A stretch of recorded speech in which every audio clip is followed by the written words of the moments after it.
उन सारे ट्रस्ट और कमेटियों में 80% आरक्षण दलित, आदिवासी और पिछड़े हिंदुओं को दीजिए। सभी धर्मों की धार्मिक संपत्तियां छीन के आप अपने दोस्तों का देने का काम करेंगे।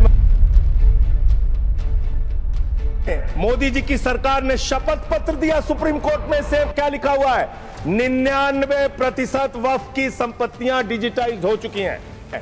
तो जब आप सारी संपत्तियां डिजिटाइज कर चुके हैं, सब कुछ ऑनलाइन कर चुके हैं, वामसी पोर्टल में सारे कागजात जांच चुके हैं, तो क्या आप फसाद कराने के लिए फिर से कागज मांग रहे हैं? फसाद कराने के लिए।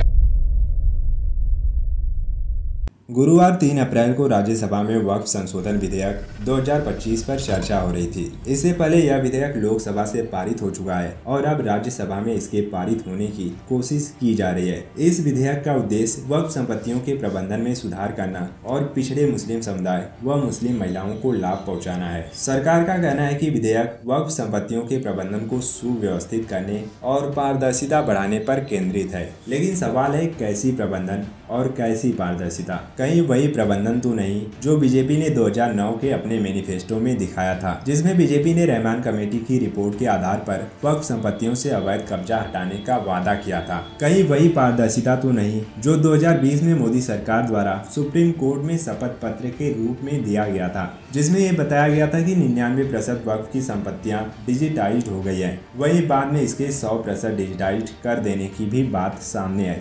मतलब सारी वक्फ संपत्तियां डिजिटाइज्ड हो चुकी हैं। तो फिर वक्फ बिल लाया क्यों जा रहा है? ऐसा मैं नहीं कह रहा, आम आदमी पार्टी के सांसद संजय सिंह का कहना है। जब आप सारी संपत्तियां डिजिटाइज कर चुके हैं, तो क्या आप फसाद कराने के लिए फिर से कागज मांग रहे हैं? फसाद कराने के लिए। राज्यसभा में वक्फ संशोधन विधेयक पर चर्चा के दौरान आम आदमी पार्टी के सांसद संजय सिंह ने बहुत कुछ कह दिया।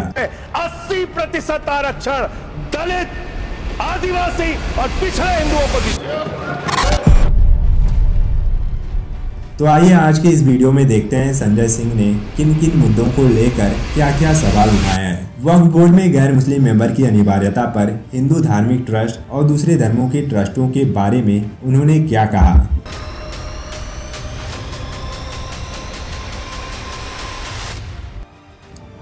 राज्यसभा में वक्फ बिल पर बहस के दौरान संजय सिंह काफी आक्रामक दिखे।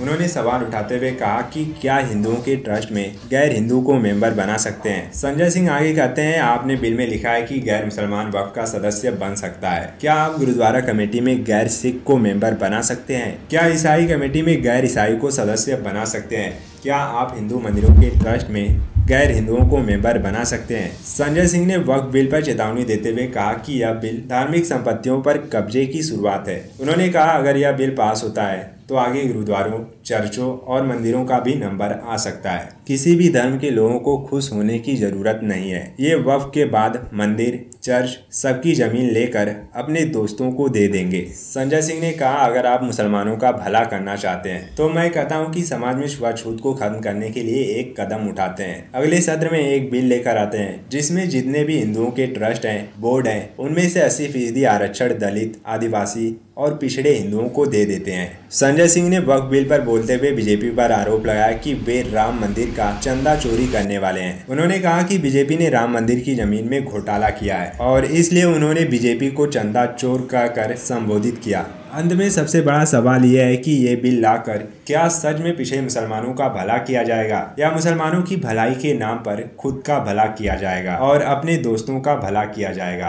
अब जो सरकार खुद बेटी पढ़ाओ बेटी बचाओ जैसी स्कीम लाती है, लेकिन खुद ही उस स्कीम का ज्यादातर पैसे करीब 80% उस स्कीम को बेटर तरीके से इम्प्लीमेंट करने में न खर्च करके सिर्फ उसके एडवर्टाइजमेंट में उड़ा देती है, तो क्या वह इस बिल को लाकर मुसलमानों की मदद करेगी? आपको क्या लगता है? कमेंट में हमें जरूर बताएं।